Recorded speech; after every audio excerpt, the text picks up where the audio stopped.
Now, it's 16 minutes past 4. The first UK-wide judge-led inquiry into the contaminated blood scandal has got underway today. Thousands of haemophiliacs and patients needing transfusions in the 1970s and 80s were given blood products from overseas which were infected with hepatitis C and HIV. Nearly 3,000 people died. Well, the hearing was told today that many of the donors had been paid and included prisoners and drug addicts.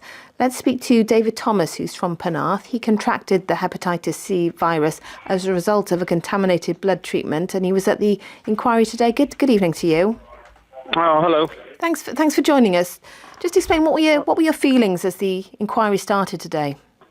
Quite emotional, really, listening to the sort of stories and whatever of people that have died, and it was a very sort of emotional day. Yeah, it's very clear, perhaps obviously, but what a huge impact this has had on people's, not just that initial time when you were told, but over years and years, decades. Yeah, decades. I was infected in 83-ish, and I was diagnosed, I think, about 94, and I had my liver biopsy in 2010, and those sort of, between 94 and 2010, it was a very sort of traumatic time. And then after the biopsy, even more so, because the results of that weren't great. So, what were your feelings when you were told? When I was told I had the virus, Initially, when I was given initially when I was told I had the virus, it was underplayed to a degree by the hospital at the time, and you were kind of told that it wasn't quite as bad a virus as perhaps you may find out elsewhere. But I had a cousin who was in latter stage kind of liver disease by that point already, so I kind of knew that it was quite a dangerous virus. I just wonder if you would have thought that it would, almost 25 years later, you'd be here, and perhaps now you might be able to get the answers you want. Yeah, I do. Well, I don't think anyone ever thought.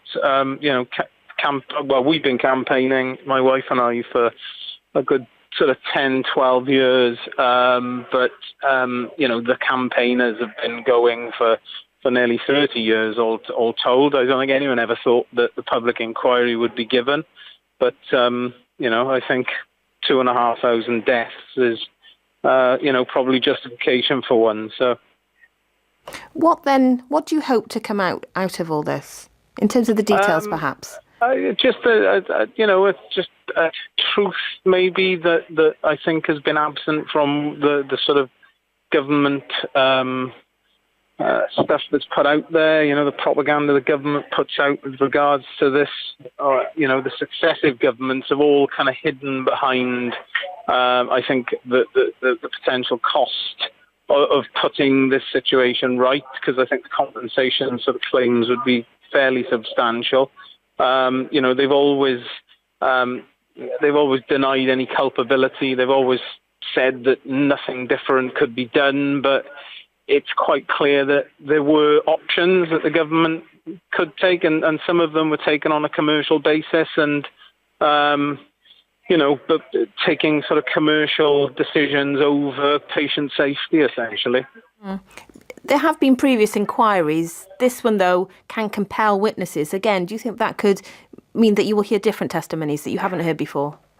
I hope that will be the case. I mean, it's a far wider, the terms of reference of this are far wider than the Penrose inquiry that was held, and the Archer inquiry that was privately funded didn't have the sort of rights to compel witnesses, whereas this does. So I'm hoping that it does bring out or flush out a bit more evidence. And the inquiry could last 2 years. Now, obviously, you were there today for the opening day. I'm imagining you can't be there every day, but why did you go today specifically?